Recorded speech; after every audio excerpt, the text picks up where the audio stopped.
अस्सलाम वालेकुम और रिव्यू स्पीकर में खुशामदीद। मेरा नाम अमीर है और ये है सैमसंग गैलेक्सी A31 की अनबॉक्सिंग और हमारे first impressions. Galaxy A31 Pakistan में लॉन्च हो रहा है 4GB रैम और 128GB बिल्ट इन स्टोरेज के साथ और इसकी रिटेल प्राइस 42,000 रुपये रखी गई है, लेकिन ये फ़ोन आपको इससे सस्ता भी मिल सकता है। अगर आप इंटरेस्टेड हैं खरीदने में तो लिंक डिस्क्रिप्शन में है। फ़ोन के 3 कलर्स पाकिस्तान में लॉन्च हो रहे हैं, प्रिज्म क्रश, ब्लैक, वाइट और हमारा आज का डिवाइस यानी कि ब्लू। इस फोन के हाईलाइट फीचर्स हैं इसका डिस्प्ले, जिसमें हम आगे चल के बात करेंगे, और साथ में एक क्वाड कैमरा सेटअप। तो बहुत हुआ इंट्रो, अब चलते हैं वीडियो की तरफ, देखते रहिए। अगर आप हमारे चैनल पर नए हैं तो सब्सक्राइब कर लें और नोटिफिकेशंस को ऑन कर लें ताकि हर नई वीडियो की नोटिफिकेशन आपको मिल जाए। तो अब चल के गैलेक्सी A31 को अनबॉक्स करते हैं।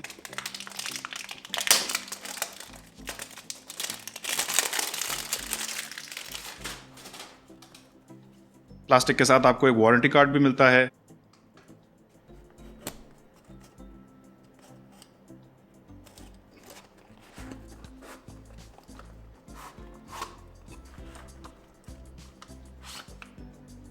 और बॉक्स में आपको मिलती है एक वारंटी बुकलेट, कुछ यूजर मैनुअल्स जो कि उर्दू में हैं, फुल पॉइंट्स फॉर लोकलाइजेशन, साथ में एक सिलिकॉन प्रोटेक्टिव केस है, और ये रहा गैलेक्सी A31 का हैंडसेट। इसके स्टिकर को उतार के जरा चेक करते हैं।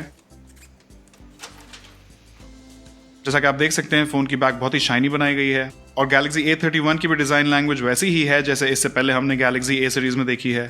हैंडसेट के साथ आपको एक 15 वॉट की adaptive fast charging power brick मिलती है, एक सिम इजेक्टर टूल मिलता है, एक USB Type-C केबल मिलता है, और आखिर में है एक हैंड्स फ्री हेडसेट। हैंडसेट की बात को शुरू करेंगे डिजाइन से, तो फोन की बिल्ड पूरी प्लास्टिक की है, बैक भी पॉलीकार्बोनेट प्लास्टिक की है और फ्रेम भी। आगे वाली तरफ गोरिल्ला ग्लास 3 की प्रोटेक्शन दी गई है, लेकिन ताज्जुब की बात यह है कि फोन पे कोई प्री अप्लाइड स्क्रीन प्रोटेक्टर नहीं है। गैलेक्सी A31 भी बिल्कुल उसी डिजाइन लैंग्वेज को फॉलो कर रहा है जो हमने गैलेक्सी A सीरीज में पहले देखी है। इस प्रिज्म क्रश ब्लू कलर में भी वही रंग बिरंगी प्रिज्म पैटर्न्स दिखते हैं जो हम इससे पहले देख चुके हैं। मुझे पर्सनली ये इफेक्ट इनके व्हाइट कलर में सबसे बेस्ट लगता है। फोन का पावर बटन और इसके वॉल्यूम रॉकर्स राइट साइड पे हैं, ऊपर एक नॉइस कैंसिलेशन का माइक है, जबकि सिम ट्रे लेफ्ट साइड पे है, और नीचे वाली तरफ है एक headphone jack, mic, USB Type-C port और स्पीकर्स। अब आते हैं इस फोन के मेन सेलिंग पॉइंट पे, जो कि नो डाउट इसका डिस्प्ले है। गैलेक्सी A31 में एक 6.4 इंचेस का super AMOLED Infinity U display लगा हुआ है, और इस वक्त इस प्राइस रेंज में ज्यादातर कंपेटिटर्स एमोलेड डिस्प्लेज ऑफर नहीं करते हैं। फुल HD प्लस रेजोल्यूशन के साथ यानी कि 1080x2400 इस डिस्प्ले की पिक्सल डेंसिटी 411 ppi बनती है, और इसका एस्पेक्ट रेशियो 20:9 है। डिस्प्ले में कोई होल पंच कटआउट नहीं है, यहाँ एक ड्यू ड्रॉप नॉच दी गई है जिससे इसका नाम Infinity U पड़ा है। फोन का फिंगरप्रिंट सेंसर डिस्प्ले के अंदर है। अगर इसकी स्पीड के इनिशियल इंप्रेशंस की बात करें तो ये थोड़ा सा ज्यादा टाइम लेता है फोन को अनलॉक करने में। आगे बढ़ के बात करेंगे गैलेक्सी A31 के कैमरा सेटअप की, तो बैक पे एक क्वाड कैमरा सेटअप दिया गया है जिसके अंदर एक 48 मेगापिक्सल का f2.0 एपर्चर वाला मेन कैमरा है, साथ में एक 8 मेगापिक्सल का अल्ट्रा वाइड कैमरा है, 5 मेगापिक्सल का मैक्रो कैमरा है, और 5 मेगापिक्सल का डेप्थ सेंसर है, जबकि आगे वाली तरफ एक 20 मेगापिक्सल का f2.2 एपर्चर वाला वाइड एंगल सेल्फी शूटर है। फ्रंट और बैक कैमरा की maximum video recording resolution 1080p at 30 frames पर सेकंड रखी गई है। सैमसंग के फोन्स में जो कैमरास होते हैं वो मिड रेंज मार्केट सेगमेंट में इस वक्त लीड कर रहे हैं। उसकी एक बड़ी वजह यह है कि सैमसंग बहुत ज्यादा पैसे खर्च करती है अपनी R&D पे, खासकर इसके फ्लैगशिप फोन्स के लिए, और उसका फायदा ये छोटे वाले सैमसंग के फोन्स को भी होता है। और हम देख रहे हैं कि मिड रेंज प्राइस सेगमेंट में सैमसंग के फोन्स की जो सॉफ्टवेयर प्रोसेसिंग है और इनका जो कैमरा एक्सपीरियंस है वो बहुत जबरदस्त होता है। लेकिन जाहिर है कैमरा का फुल एनालिसिस मैं आपको दूंगा इस फोन के फुल रिव्यू में। फिलहाल मैं कैमरा के कुछ सैंपल्स इंक्लूड कर रहा हूं वीडियो में ताकि आप देख सकें कि इस कैमरा की परफॉर्मेंस कैसी है। लेकिन अगर आप इन डेप्थ एनालिसिस चाहते हैं तो चैनल पर सब्सक्राइब करना ना भूलिएगा। आगे बढ़ के बात करेंगे गैलेक्सी A31 के हार्डवेयर स्पेसिफिकेशंस और इंटरनल्स की। तो फोन के अंदर MediaTek का Helio P65 चिपसेट लगाया गया है जो कि 12 नैनोमीटर के आर्किटेक्चर पर बेस्ड है, साथ में Mali G52 GPU है। अब अगर बेंचमार्क रिजल्ट्स पर नजर दौड़ाएं तो आप समझ सकते हैं कि Helio P65 इस प्राइस रेंज के हिसाब से पावरफुल प्रोसेसर नहीं है।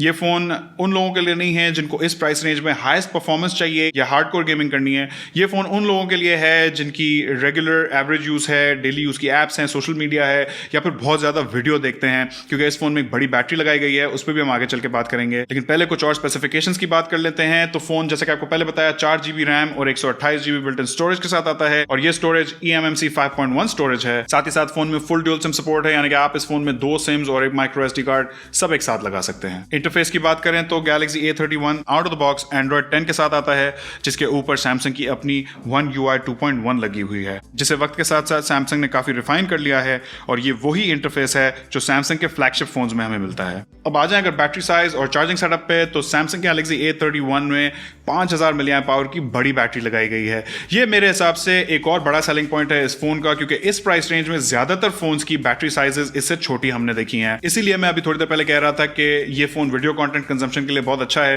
क्योंकि बड़ी बैटरी है, एक बार पूरा चार्ज हो गया तो ये आपको काफी लंबा चलेगा। साथ ही साथ फोन में फास्ट चार्जिंग तो है, लेकिन सैमसंग ने अपनी 15 वॉट की अडेप्टिव फास्ट चार्ज दी है। यकीनन हम इस फोन की चार्जिंग टाइम्स और उसकी बैटरी लाइफ को टेस्ट आउट करेंगे इस फोन के फुल रिव्यू के लिए। अब अगर मेरे इनिशियल इंप्रेशंस की बात की जाए तो मुझे इस फोन का सुपर एमोलेड डिस्प्ले इसका सबसे इंप्रेसिव फीचर लग रहा है, खासकर ये देखते हुए कि ये फोन 42,000 रुपए की रिटेल प्राइस पे है और आपको 40,000 के आसपास भी मिल जाएगा। और ना सिर्फ ये, बल्कि इस फोन के अंदर सैमसंग जैसा ब्रांड नेम भी है। मैं काफी लोगों को जानता हूं जो सैमसंग के ब्रांड नेम को थोड़ी सी ज्यादा वैल्यू देते हैं, लेकिन अब देखना ये होगा कि Galaxy A31 मार्केट में कैसा परफॉर्म करता है। तो मैं आपके थॉट्स जानना चाहता हूं कि आपको Galaxy A31 कैसा लगा, इसके कौन से फीचर्स आपको अच्छे लगे, क्या आप एमोलेड डिस्प्ले और सैमसंग के ब्रांड नेम को तरजीह देंगे या फिर किसी और चीज को तरजीह देंगे, और क्या आप ये फोन खरीदने का सोच रहे हैं, मुझे कमेंट सेक्शन में जरूर बताएगा। इस वीडियो में इतना ही। उम्मीद है आपको वीडियो पसंद आई होगी। इंशाल्लाह आपसे मुलाकात होगी अगली वीडियो में। अल्लाह हाफिज।